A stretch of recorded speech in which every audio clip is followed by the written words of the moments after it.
Assalamualaikum warahmatullahi wabarakatuh. Alhamdulillah wa syukurillah wa la hawla wa la quwwata illa billah. Asyhadu an la ilaha illallah wa asyhadu anna Muhammadar Rasulullah sallallahu alaihi wasallam. Bapak, Ibu, saudara-saudari sidang di Zuhur yang berbahagia. Puji syukur kita kehadiran Allah Subhanahu wa taala. Salawat dan salam kepada Nabi Muhammad Rasulullah sallallahu alaihi wasallam. Pada kesempatan yang berbahagia ini kita akan mencoba berbicara tentang kesuksesan Rasulullah sallallahu alaihi wasallam di dalam bekerja dan berbisnis, terutama adab dan etika di dalam bekerja dan berbisnis, sehingga Rasul dan para sahabat sukses di dalam bekerja dan berbisnis. Di antara yang menonjol adalah adab, etika, atau secara Islam adalah akhlak. Akhlak itu adalah perbuatan yang keluar secara spontan dari jiwa seseorang yang asli. Kalau spontannya baik, berarti aslinya baik. Kalau spontannya tidak baik, berarti aslinya tidak baik. Jadi ada orang yang benar-benar baik, ada yang memaksakan untuk baik, ada yang pura-pura baik. Tentu dalam Islam kita ingin membuktikan bahwasanya memang betul-betul baik. Baik dari jiwa, baik dari ibadah, baik dengan muamalah, dan baik dengan apa di antara kesuksesan Rasul di dalam bekerja dan berbisnis? Yang pertama sekali yang memang sering kita dengar apa? Kejujuran. Wa kunu ma'as-shadiqin. Jadilah kalian bersama orang yang jujur. Jujur itu kunci kesuksesan. Tapi entah kenapa, apabila kita tanya teman-teman kita dalam bekerja dan berbisnis, dalam menjalankan bisnis, jujur-jujur saja. Kira-kira jawabannya apa? Yang sering kita dengar, tidak jujur saja tidak laku apalagi jujur. Ini kan aneh, ya kan? Padahal semua kita setuju akan berbelanja, akan bekerja sama, akan bermitra dengan orang jujur. Jika kita tahu pedagang itu tidak jujur, mitra kita tidak jujur, pasti kita tidak mau. Hati-hati dengan dia. Kenapa? Tidak jujur. Ya kan? Berarti memang survei membuktikan kesuksesan itu karena kejujuran. Dan Rasul sangat terkenal dengan kejujuran beliau dengan gelar Al-Amin, dipercaya. Jadi makanya Siti Khadijah sebelum menjadi istri beliau awalnya apa? Karena sangat percaya menitipkan barang kepada saudagar yang bernama Muhammad. Karena kejujurannya, karena akhlaknya, karena kemampuannya lah makanya Siti Khadijah tertarik dengan beliau. Dan itu juga yang mengantarkan Rasul menjadi pedagang yang sukses. Jadi jangan dikira Rasul itu pedagang yang gagal. Jangan dikira Rasul itu miskin. 12 tahun beliau magang dengan paman beliau. 17 tahun beliau sudah punya usaha mandiri regional. Kalau istilah kita mungkin sekarang sudah Asia Tenggara. Umur 25 tahun beliau sudah sangat kaya, sehingga mampu menikahi Siti Khadijah dengan membayar mahar 20 ekor unta terbaik. Bukan unta biasa, unta terbaik. Unta biasa 60-70 juta. Tapi unta-unta terbaik itu pilihan itu sampai 1 M. Berarti kali 20 berapa? 20 miliar. Belum lagi 200 gram perak. Orang miskin atau orang kaya? Jelas. Beliau orang kaya, dapat istri konglomerat. Digabungkan kekayaan beliau, karena Siti Khadijah setelah menikahi beliau diserahkan hartanya semua kepada Rasulullah. Apa yang terjadi? Sehingga beliau menjadi owner, bos, pemberi modal kepada saudagar sampai umur 37 tahun. Berarti Rasul itu bos, pemberi modal kepada saudagar. Kenapa beliau sukses? Karena beliau terkenal dengan Al-Amin, jujur. Kalau jujur, dimanapun kita ngambil barang bisa. Lalu karena ketidakjujuran kita, apa yang terjadi? Susah kita mendekatkan diri kepada orang yang punya barang atau yang memang menjadi agen atau distributor. Tapi kalau yang jujur itu, terlambat kita minta barang sudah ditelepon sama bos kita. Pak, pun tak ngambil barang lagi. Taruhlah jawaban kita, situasi lagi sepi, setoran agak pelan. Saya kan tidak minta setoran. Yang penting lanjutkan memang pengambilan barang. Berarti orang, karena kita masih punya barang. Kenapa? Karena kejujuran. Nah, inilah yang dimiliki oleh baginda Rasulullah Sallallahu Alaihi Wasallam dalam bekerja dan berbisnis, sehingga menjadi pribadi yang sukses karena kejujuran. Negara yang 100% non-muslim diantaranya adalah Irlandia. Tapi kenapa termasuk di 3 di antara negara termakmur? Ternyata setelah kita baca, masyarakatnya malu berbohong. Masyarakatnya malu berbohong, sehingga menjunjung tinggi kejujuran. Demi kesuksesan mereka jujur. Lalu kenapa dengan kita yang wajib jujur? Karena agama kita menuntut kita menjadi pribadi yang jujur. Tapi kenapa banyak yang mengatakan zaman sekarang nggak bisa jujur-jujur mana Ustaz? Ya kan?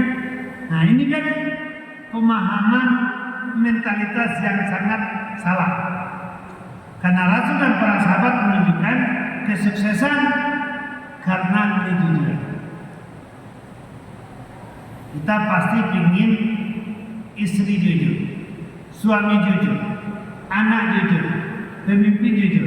Lalu kenapa kita tidak berani mengklaim saya adalah orang yang jujur, yang pantas dipercaya? Kenapa tidak berani?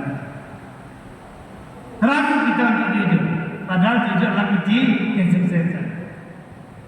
Kalau bahasa awaknya lulu-lulu ibana zaman ini kuih, ya kan? Aneh kan? Yang kita memang dibina, mental kita menjadi pribadi yang jujur, kita tidak bisa mengatakan kita adalah orang yang jujur. Jadi kalau ingin sukses dalam bekerja, kata kuncinya ditunjukkan oleh Rasul dan para sahabat jujur. Yang kedua apa? Amanah, dipercaya. bertanggung jawab. Makanya bekerja dan berbisnis selalu kita kaitkan, kenapa tidak bekerja, kenapa tidak berbisnis? Tidak ada modal. Karena dalam pikiran kita modal apa? Duit. Padahal duit salah satu modal. Dan modal yang paling utama apa? Amanah, dipercaya. Modal yang kedua adalah kemampuan. Kita mampu di dalam bekerja dan berbisnis, kita amanah. Kemana saja kita minta barang pasti dikasih. Inyo pandai mengalih, inyo pandai berbisnis, dan inyo mana? Kama saja minta barang ya dia. Tapi kadang-kadang yang dua ini sering berlawanan. Ada yang pandai mengalih tapi tidak amanah. Ada yang amanah tapi tidak pandai. Ini kan susah ya. Ya kan? Kemampuan ada tapi tidak amanah. Amanah ada, kemampuan ada. Jadi dua-dua ini harus kita kaitkan. Kalau dalam bahasa Al-Quran, kawil amin, pemuda gagah dan jujur. Jujur yo, pandai yo. Kama saja bisa. Diminta barang 50 juta, 100 juta dia gini. Kenapa? Karena dia yakin duitnya tidak akan hilang. Dan dia piawai di dalam memainkan perannya sebagai pedagang. Tidak camil. Ikut hendak tarsok. Waktu ditagih bentar besok. Kalau zaman kini gue yang tak mau utang siapa? Cuma jalih tanggal 25 mau bayi. Jadi jalih dicatat bilang, kau enggak tanggal 25 nya tak bulan bulan besok ada ya tanggal 25. Lalu nangkat lah dia bos barang, modalnya dia mau balik, awak jual akan balik, biaya wajib apa itu, ambillah modal bos dia ikut enggak, sudahlah enggak modal. Nan modal bos pakai lo untuk kredit auto, maka percaya kredit lagi, ya kan? Lah dia yang modal, lah bisa menggali, lah bisa mencari makan. Nan modal bersama mau pakai lo, ikan lagi. Akhirnya bagaimana? Berikutnya susah kita mencari cerita, mencari kebohongan untuk meyakinkan. Jadi makanya Rasul kenapa sukses dalam bekerja dan berbisnis? Amanah, bertanggung jawab sesuai dengan akad yang dimiliki. La imana liman la amanatalan, la dina liman la ahdalam. Tidak ada iman bagi orang yang tidak amanah. Tidak ada janji bagi orang yang tidak beragama. Artinya tidak ada iman bagi orang yang tidak amanah, dan tidak ada agama bagi orang yang tidak menepati janji. Jadi makanya amanah dan menepati janji itu lambang keimanan kita dan lambang keislaman kita. Tapi kalau sudah tidak amanah, kalau sudah tidak menepati janji, inilah orang-orang yang khianat tadi. Sehingga bagaimana? Kita disusahkan dengan perangai kita sendiri. Sebenarnya hidup ini mudah. Makanya amanah dan janji itu harmonis kehidupan. Nah, sekarang itu yang susah kita pegang. Tidak amanah dan tidak tepat janji. Kalau rugi kita terangkan rugi. Bos yang profesional itu mau menerima. Tidak mungkin lo orang mau kontari kan berani merugi siapa berlaku. Orang yang takut rugi tidak pernah akan beruntung. Jadi jemaah yang berbahagia, kenapa Rasul sukses dalam bekerja dan berbisnis? Amanah, bisa menjaga kepercayaan. Yang ketiga apa? Ramah. Fabima rahmatin minallahi lintarahum wala kunta fazan ghalizal qalbi lanfaddu min hawlik. Disebabkan rahmat Allah kamu berkasih sayang, berlemah lembut, bermanis-manis, berlainun, memberikan pelayanan terbaik. Jadi orang jumpa dengan Rasul, wajah Rasul cerah, senyum Rasul itu manis, perkataannya, sapaannya menyenangkan. Siapa orang tidak katakan? Wajah cerah, senyum manis, perkataan lemah lembut. Iku orang datang ke Gadayawa, dia kan wajah masak, diajak senyum tidak bisa. Ya kan? Kato-kato kasalo bantu kakadayawa saja orang kata. Atau patang tasimbang. Bara baju salai gitu kawan kan. 250. Kalau gaya orang tua dulu, lain tidak dapat 150. Biasa seorang gaya menawar begitu kan. Kawan patang tasimbang kau dapat 150. Sakapa bawa kemari baik konten. Nah, ya kan langsung sandi. Kalau orang biasa-biasa kita hadapi, tidak perlu orang pintar. Anak tamu SMP jadi menggali selesai. Karena ada orang yang seperti itu, makanya perlu tenaga terlatih dan tenaga profesional. Inyo caci kali awak tapi bisa menggali. Inyo caci kali awak bisa juga kali awak aja orang. Jadi itu mah. Ini kadang-kadang tidak. Kita tidak adil. Apa yang terjadi? Sehingga konsumen kita makin hari makin berkurang. Kenapa? Karena ketidakramahan kita. Yang mahal itu kan keramatan mahal. Contoh yang sering saya bikin itu apa? Ngopi di pinggir jalan itu berapa? 6.000, 8.000, tidak begitu laku. Tapi ngopi di mall 35.000, 49.000, 50.000. Kita tahu mah, tapi kenapa nongkrong di situ? Pernah saya dibawa kopi sama kawan, barang kopi sekali 30.000, hampir 29.000. Aku kecemplung ke kawan, mahal bakal kopi di situ. Nah, kopinya nggak lama, pelayanan itu nggak baik. Ya kan, pelayanan lain, pelayanan terbaik. Lalu kenapa yang memberikan pelayanan terbaik itu, mohon maaf, non Muslim? Yang kita sendiri, yang harusnya ramah, yang harusnya senyum, yang harusnya memberikan pelayanan terbaik, kadang-kadang kita tidak lakukan. Jadi memang sebenarnya karena kita tidak memainkan peran yang dicontohkan Rasul dan para sahabat, kita gagal. Sehingga apa yang terjadi? Kita 80% dikalahkan oleh 13%. Kenapa? Di antaranya pelayanan yang tidak maksimal. Belum lagi bagaimana profesional kita, belum lagi bagaimana servis kita, belum lagi bagaimana kita menjaga mitra kita.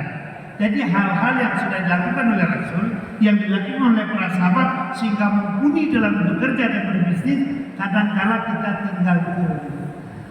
Kenapa? Kita sering seakan-akan agama itu hanya fikih, tapi pembuktiannya adalah dalam kehidupan sosial.